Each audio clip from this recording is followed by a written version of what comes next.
Here's how most first hires happen in a small trades business. The owner is overwhelmed. There's more work than one person can handle. Someone mentions they know a guy. The guy comes in, seems decent, starts Monday. 6 weeks later, the owner is more stressed than before the hire because now they have a person to manage who may or may not be doing the job the way it needs to be done. Reactive hiring is one of the most expensive mistakes in a small trades operation. Not just in dollars, in time, in quality, in the momentum it costs you when it doesn't work out. Today we're going to talk about how to hire the right way, what to look for beyond skill, how to run an interview that actually tells you something, and one question tactic that reveals more about a candidate than anything else you can ask. Before you post a job listing, ask yourself one question. If I hired someone tomorrow, what would I hand them on day one? If the answer is a truck and a phone number, you're not ready to hire. You're ready to add chaos. A new hire needs something to train to. They need the work standard we talked about in video 2. They need access to the job document system we talked about in video 6. They need to know what a good day looks like, what a completed job looks like, and who to call when something doesn't go as planned. The foundation has to exist before you add a person to it. A hire without infrastructure doesn't multiply your capacity, it multiplies your problems. Skill is the easiest thing to evaluate and the least predictive of whether a hire will work out. You can teach someone to do most tasks in a trades operation if they're willing to learn and willing to work. What you cannot teach is work ethic. You cannot teach someone to care about the quality of their work. You cannot teach someone to show up consistently and be accountable when something goes wrong. Culture fit, the degree to which someone's attitude and values align with how your operation runs, is the thing that determines whether a hire sticks. A highly skilled person with a bad attitude is harder to manage than a moderately skilled person who takes pride in the work and wants to grow.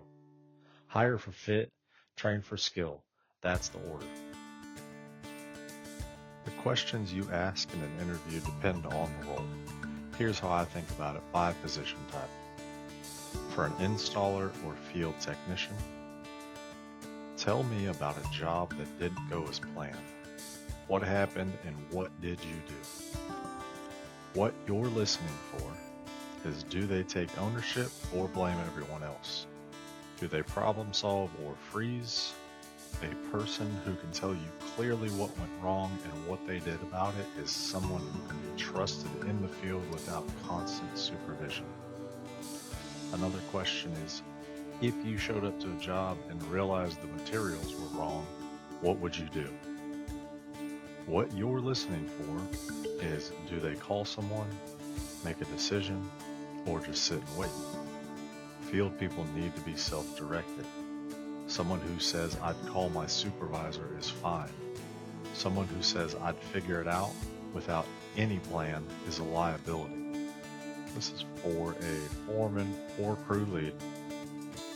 Describe how you'd bring a new installer up to speed on their first week. What you're listening for is, can they teach? A foreman who can only do the work themselves is a high-paid installer, not a leader. Someone who thinks about how to explain, demonstrate, and follow up is the person who can multiply your crew's capacity.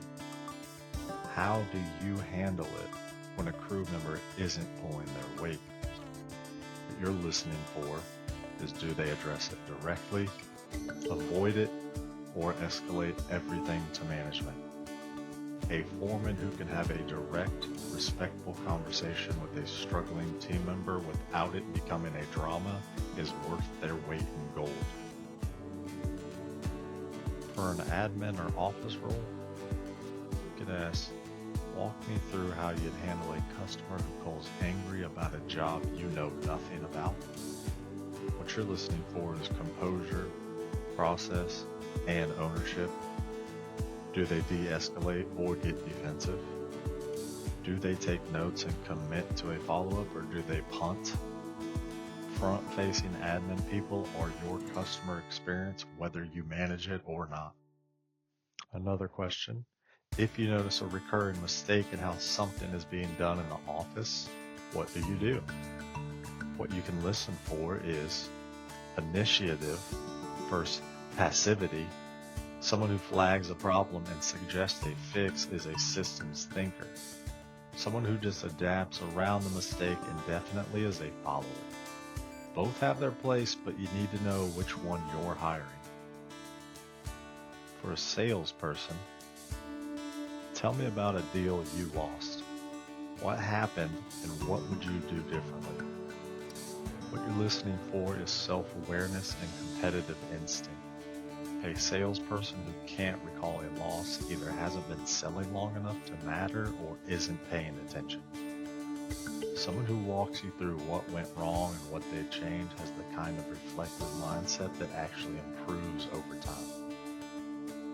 How about if I told you right now that someone else is a stronger fit for this role? How do you feel about that? Then stop talking to the person. This is the most important question you can ask a sales candidate. A salesperson who shrugs and says, "Okay, good luck," just told you exactly how they'll respond when a customer says they're going with someone else. No follow-up, no fight, no close.